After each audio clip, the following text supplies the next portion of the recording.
Ypres Salient, Belgium, April 22, 1915.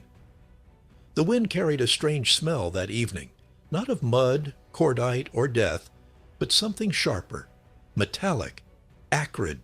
It burned the nostrils before soldiers could name it.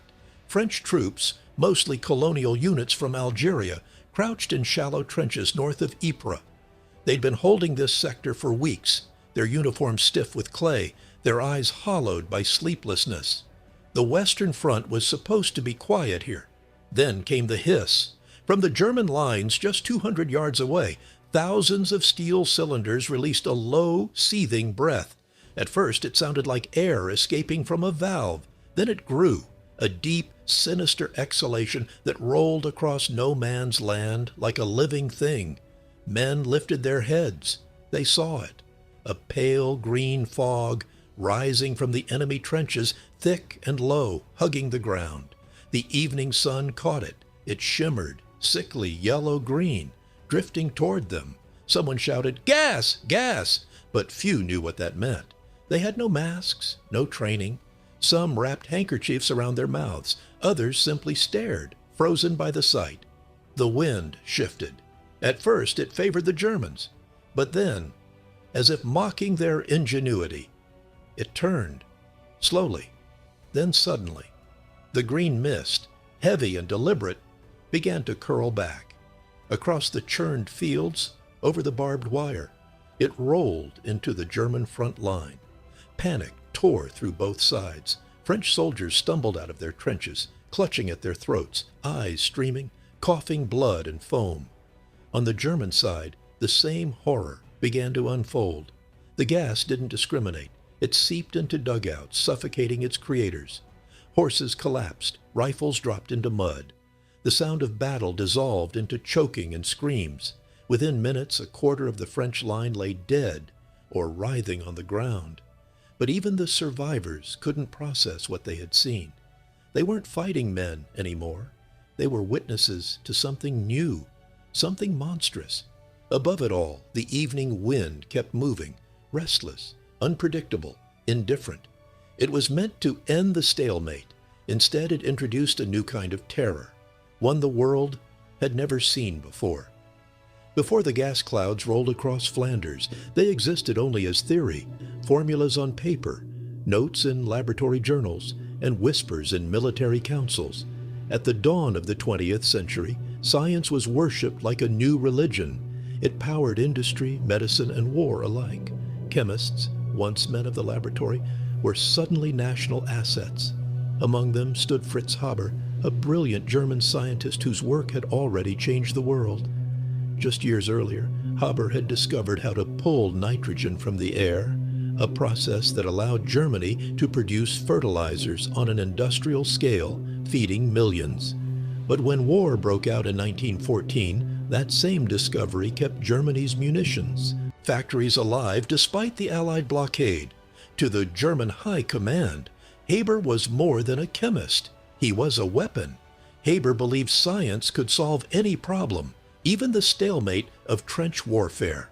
The Western Front had turned into a graveyard of progress. Artillery, machine guns, and men locked in a frozen dance of death. Neither side could advance without being shredded. Haber proposed something radical. He told his superiors that chlorine gas, compressed in steel cylinders, could create a breach in the line wide enough for an entire army to pour through. The idea horrified some officers. It sounded medieval, even criminal, but others were desperate. Every strategy, every new shell or gun had failed. Why not try chemistry? In Berlin's laboratories, engineers designed the delivery systems. Cylinders were tested. Gas concentrations were measured. Haber himself oversaw the trials, meticulous, proud, and convinced that science would once again prove Germany's superiority. He was not alone. Across Europe and France and Britain, similar thoughts brewed. Scientists and soldiers alike wondered, if we can control the invisible, can we control war itself? Reports from the front spoke of unbearable stagnation, miles of mud, bodies buried where they fell, and no victory in sight. The generals wanted a miracle. The scientists wanted validation. And so, in early 1915, under the dull skies of northern France, the first shipments of chlorine gas left the laboratories and moved toward the front. The operation was codenamed simply Disruptive Experiment. No one could predict what would happen next. What they had unleashed was not just a new weapon. It was a new era of warfare, one that would turn the achievements of chemistry against the very men who believed in its promise. The age of progress had met the age of destruction, and somewhere between the two, the wind was waiting. Ypres, Belgium, early April 1915. The town was a shell of its former self. Once a quaint Flemish market center with cobbled streets and red rooftops, Ypres had become a graveyard of stone. Church spires were snapped in half. The air smelled of damp wood and cordite. Every night the horizon flickered with artillery flashes, distant lightning that never stopped. For the soldiers on both sides, the western front around Ypres was familiar misery.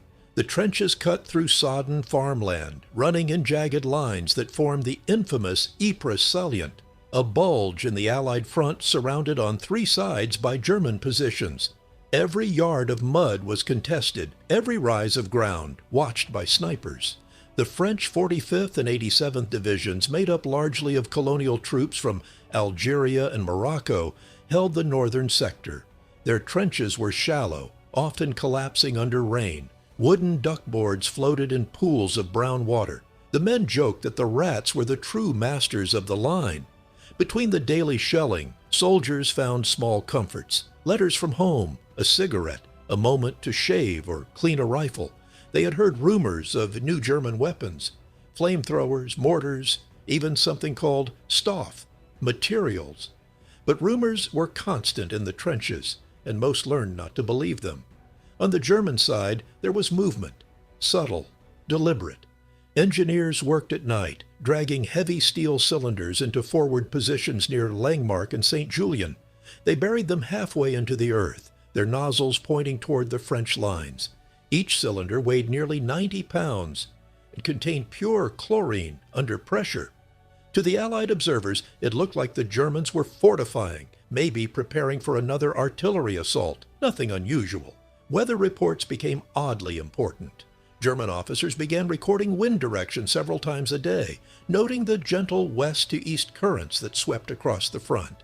They waited for a steady breeze, not too fast, just enough to carry the gas. Meanwhile, the French High Command received intercepted intelligence about a new German experiment, but it was vague. General Ferry, commanding the sector, dismissed it as a bluff. No one imagined the air itself could become a weapon. At dawn on April 22nd, a thin mist hung over the fields, cool and still. Birds settled on the telegraph wires above the trenches. The men thought it might be a quiet day. It was, for a few hours. By late afternoon, the wind shifted north, soft but steady. German meteorologists signaled the attack could proceed. Soldiers along 4 miles of front were ordered to stand by the valves. The cylinders hissed faintly in the twilight, pressure building behind thin steel walls. The French soldiers, unaware, watched the sunset burn orange over the ruined town of Ypres. Some even joked that the Germans were finally tired. They didn't yet know that the next sound they'd hear wouldn't be artillery. It would be the whisper of chemistry itself. The men of Ypres waited for the usual shelling. Instead, the wind brought something entirely new. A weapon no one could see coming. April 22nd, 1915, late afternoon. The sun hung low over the Flanders fields, filtered through drifting smoke and the faint scent of spring. To the French, it was an ordinary day at the front. Artillery rumbled in the distance, and the wind blew steadily from the north. Nothing seemed unusual. But in the German trenches near Langemark, something extraordinary was unfolding. Rows of engineers, wearing rubber aprons and primitive masks, moved with clinical precision. Beneath them lay nearly 6,000 steel cylinders, buried halfway into the earth, stretching along a 4-mile front. Each one was filled with chlorine gas, liquefied under pressure, waiting only for the twist of a valve. The operation had been prepared for months under the supervision of Fritz Haber himself, who had come to the front to witness his theory in action. Officers checked wind charts one last time. Direction, southwest to northeast, speed, 5 miles per hour, ideal. At 5 p.m., the order came down the line. Loss! A release! Valves were turned. At first it was just a faint hissing, a soft, almost harmless sound. Then the gas began to pour out, hugging the ground as it escaped, forming thick, rolling waves of greenish-yellow mist. The setting sun made it glow. German soldiers watched as the vapor drifted silently into no man's land. They could taste it even from behind their lines, sharp and metallic. Some grew anxious, others cheered, believing they were about to witness a decisive victory. Across the field, French sentries at the front line peered into the haze. They thought it was a smoke screen, a trick to cover an infantry advance. Then the smell reached them. It was like a mix of bleach and pepper, harsh, chemical, and choking. Moments later, the first screams erupted. The gas hit the French trenches, sinking low into every hollow and dugout. Men clutched their throats, gasping as the chlorine reacted with moisture in their lungs, forming hydrochloric acid. Their airways filled with burning fluid. They coughed until their chests bled. Some tried to urinate on cloths and hold them over their mouths, a desperate improvisation that offered only seconds of relief. As the line dissolved, a gap nearly 4 miles wide opened in the Allied front. Thousands of French troops fled in panic, blinded and suffocating. Their officers tried to rally them, shouting orders no one could hear over the chaos. Within 10 minutes, the trenches were empty, filled only with the pale mist and the bodies of the fallen. Behind them, German troops hesitated. They had been told to wait for the gas to clear before advancing, unsure how deadly their own weapon was. By the time they moved forward, the opportunity for a decisive breakthrough had already begun to fade. Still, what they saw defied imagination. Dead horses foaming at the mouth, soldiers with green-tinged faces, and entire stretches of ground covered in men lying as if asleep. Fritz Haber recorded later that he felt a grim satisfaction. The experiment had worked perfectly. But even among German ranks, unease grew. The air still stung. Some soldiers coughed violently as they marched through the fading fog, the victory already tainted. The world had changed in less than half an hour. The invisible had become a weapon. In the laboratories of Europe, chemistry had promised progress, fertilizers, medicine, fuel. But on this evening, it found its first mass grave. Late evening, April 20, 1915. The green fog drifted over the ruined fields of Ypres like a living tide. By nightfall, it had carved a scar into history. Thousands dead, thousands more blinded or choking in makeshift hospitals. But the weapon the Germans had unleashed was not obedient. The chlorine was heavier than air. It rolled and pooled in shell craters, slithered through trenches, and clung to the earth long after the wind had passed. And now, as the evening cooled, the breeze began to shift. At first it was subtle, a faint countercurrent in the air. German observers noticed it before anyone else. A flicker of fog turning backward, drifting against the flow. Officers shouted to their men to stay low, but it was already too late. Within minutes, the gas reversed course. The same green mist that had consumed the French trenches began curling back toward the German lines. Soldiers panicked, tearing off their primitive masks, little more than gauze pads soaked in bicarbonate solution. Some ran, others froze. The air burned their eyes and lungs, just as it had the enemies. One eyewitness, a German infantryman named Otto Dix, later wrote that the wind changed suddenly and blew the fog back on us. The air tasted like rust and blood. Panic spread through the German front. Men clawed their way out of trenches, coughing and vomiting, their rifles abandoned in the mud. Commanders screamed for order, but chaos was absolute. Horses reared and collapsed. Medics who rushed forward to help were caught in the same poison. Haber's weapon had no allegiance. It killed with the same efficiency on both sides.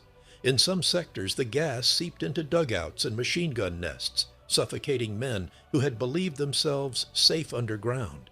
Those who survived crawled out with blistered skin and burning lungs. The air itself had turned against them. The battlefield became a grotesque mirror, each army staring at the horror it had unleashed. By midnight, the chlorine cloud had thinned, carried off by shifting currents. What it left behind was silence. The usual artillery duels had stopped. Even the guns seemed to hesitate. Across the front, both sides reeled from what they had witnessed. A massacre born not of steel or fire, but of air and chemistry. In Berlin, reports of victory were already being drafted. Haber would later be celebrated as a hero by the Kaiser himself. Yet on the front lines, soldiers whispered a different story, one of dread. They had seen what science could do when stripped of humanity, and they knew this was only the beginning. The German High Command called it a success. The soldiers who breathed that air called it something else, madness. As dawn broke over Flanders, the wind finally calmed. The green haze lifted, revealing a battlefield transformed, not by conquest, but by contamination. Dawn, April 23, 1915. The morning sun rose weakly through a pale haze. What light there was revealed, something the world had never seen before. The battlefield north of Ypres was quiet. No rifle fire, no artillery, just the low moan of the wind moving through a wasteland of corpses. The trenches that had been alive with shouting only the day before now lay silent, filled with twisted shapes.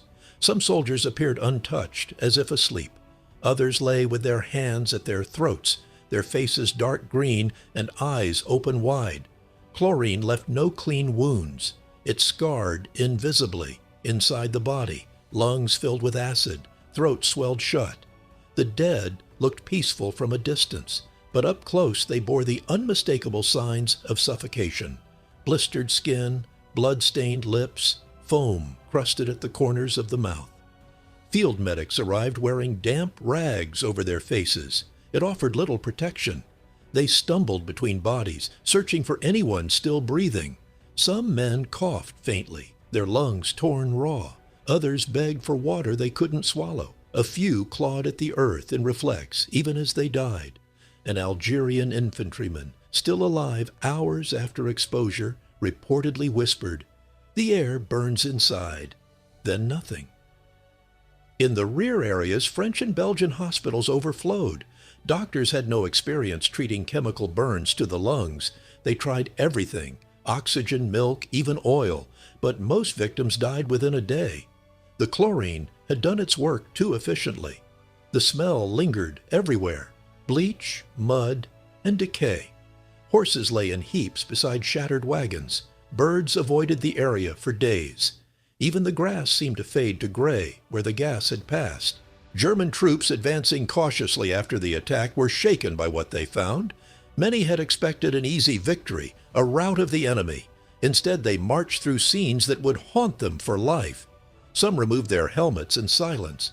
One officer noted in his diary, "We were proud of our science until we saw what it had done." The attack at Ypres had killed more than 5,000 men in minutes and left thousands more permanently scarred. It was the first mass chemical assault in human history, and yet amid the horror, there was something worse: realization. Both sides now knew this was possible, and once a weapon like that is proven to work, it is never abandoned. By nightfall, word spread through the trenches. The French called it la mort silencieuse, the silent death. The British troops, soon to face it themselves, began soaking their socks and cloths in urine, desperate to find anything that could neutralize the gas. It was crude, but it saved lives. The wind that had betrayed the Germans had also carried a message to all of Europe. The rules of war had changed forever. What began as an experiment in science ended as a lesson in humanity's oldest mistake, believing we could master nature without consequence. News of the gas attack at Ypres reached Paris and London within days, garbled at first, then horrifyingly clear. Reports described a strange green vapor and men dropping without a wound. Few believed it at first. Then came the photographs and the stories from survivors who could barely speak between fits of coughing. The world was stunned. For centuries, war had followed a grim but recognizable logic. Bullets, shells, bayonets. Now that logic had dissolved into the air itself. The idea that the atmosphere, the very thing that sustained life, could be turned into a weapon, shook even hardened generals. But inside Germany, the reaction was complex. To the Kaiser and his high command, the chlorine attack was a triumph of modern ingenuity, a German victory delivered by German science. Fritz Haber was summoned to Berlin and personally congratulated. He wore his uniform proudly, captain's rank, the Iron Cross on his chest, and spoke of the operation not as a massacre, but as a successful chemical transition. Haber argued that the faster a war could be ended, the fewer lives would ultimately be lost. In peace, he said, science belongs to humanity. In war, it belongs to the fatherland. It was a phrase that would define the moral paradox of the 20th century. Not everyone agreed.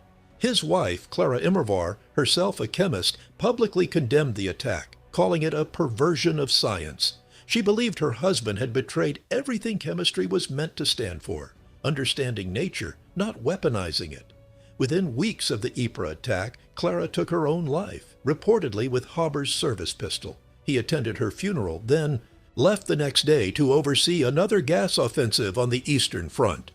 Across the world, scientists who once saw themselves as neutral observers began to question their roles. Chemical societies in Britain and France condemned Germany's actions, even as their own governments quietly began organizing chemical research programs in response.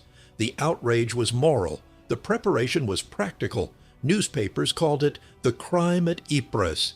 Editorials declared it an act unfit for civilized nations. Yet behind closed doors, military planners asked a more chilling question. If gas works, how do we make it better?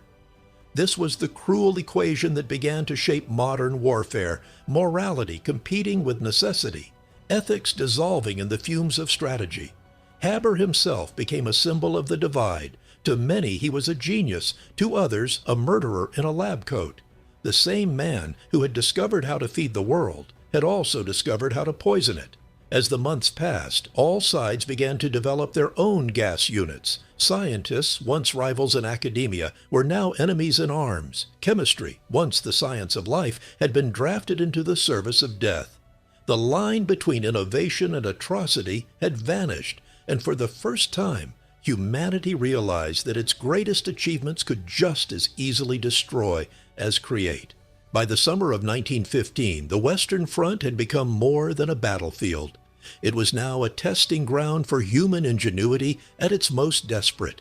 The world had seen what gas could do, and no army intended to be left behind. The Allies, outraged by Germany's use of chlorine, condemned it as a war crime. But in secret, their chemists went to work. Laboratories in London, Paris, and Toronto were converted into what one British scientist called the factories of invisible death.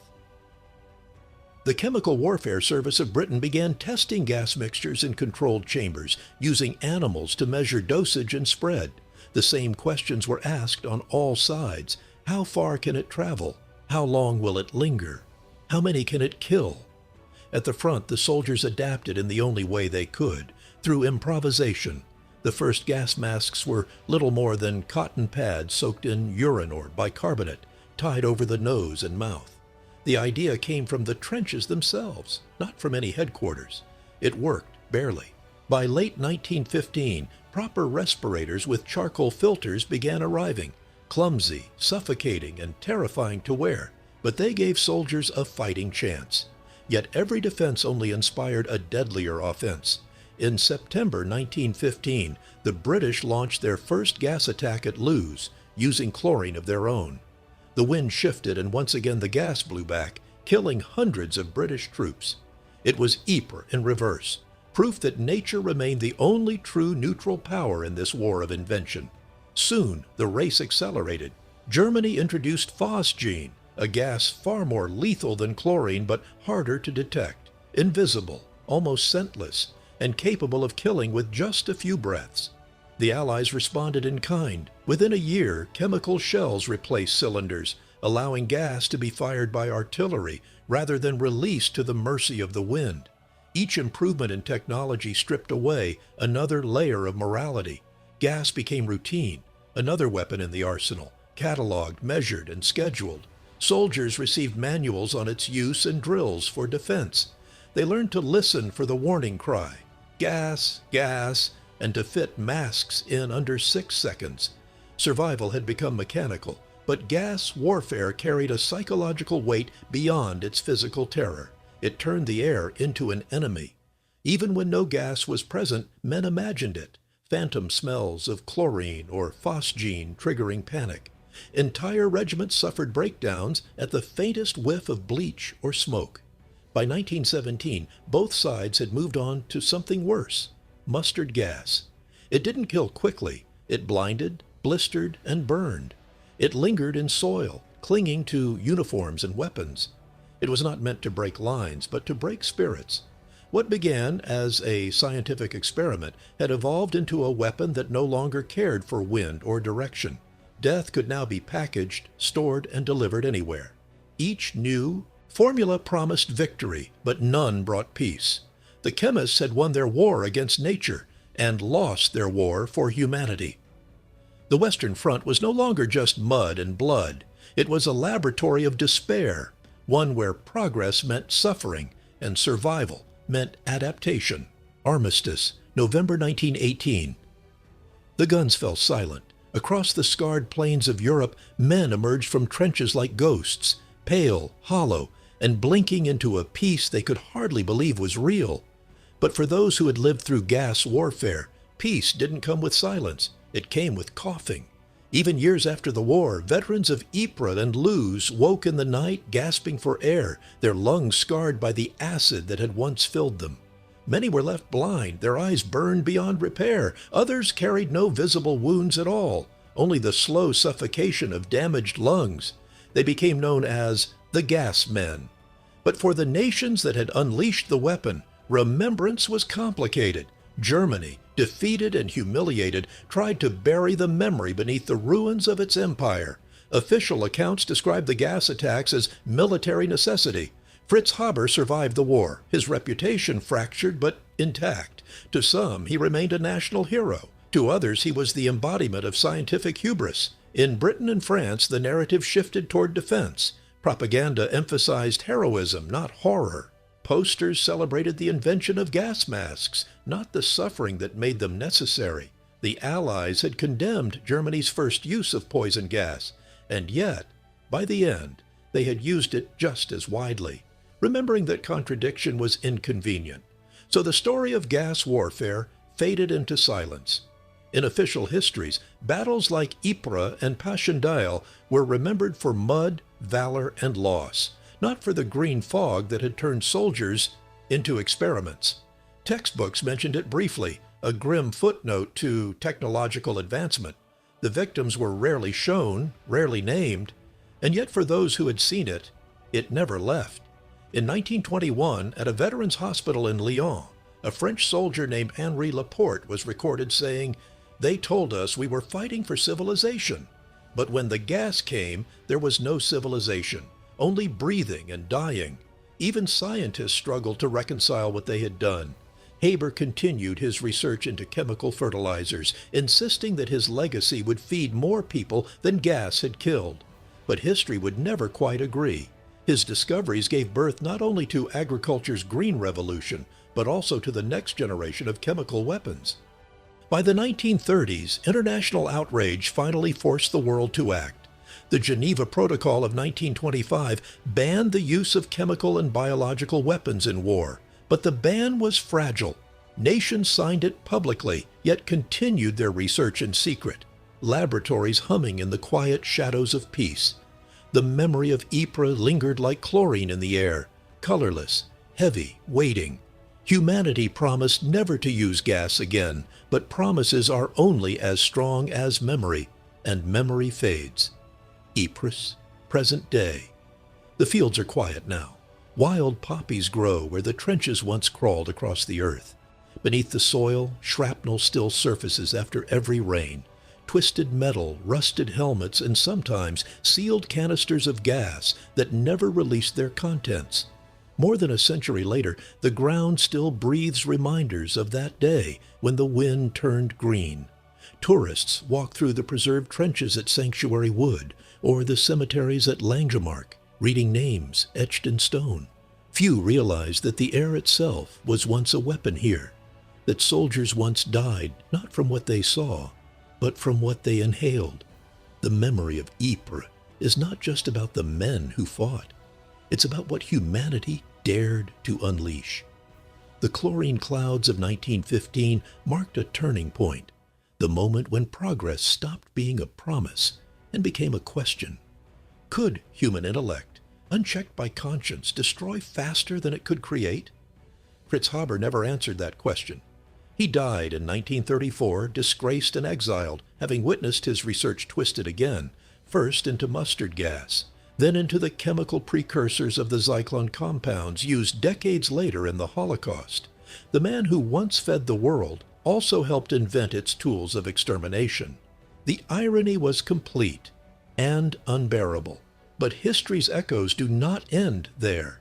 Every time the world reaches for technology as a solution to fear, Ypres whispers back. From nuclear fission to gene editing, from drones to artificial intelligence, the same temptation lingers, the belief that mastery equals control. Yet the story of that April evening reminds us otherwise. The German soldiers at Ypres believed they could command the wind. The wind disagreed. Today, the Geneva Protocol remains in force, expanded by the Chemical Weapons Convention of 1993. Stockpiles have been destroyed, laboratories dismantled. But every few years, reports emerge from Syria, Iraq, or other corners of conflict, evidence that humanity still toys with invisible poisons. The lesson of Ypres is learned, then forgotten, then learned again. Standing at the Menengate Memorial, the wind still moves softly through the arches. It carries no color now, no taste of chlorine, just the faint sound of the nightly ceremony where buglers play the last post. The air that once killed now carries remembrance. The men who died here never saw the future they made possible. They only saw the sky turn green and the wine turn against them. But their story endures, not as a tale of science or war, but as a warning whispered by the air itself. Some forces, once released, never truly settle.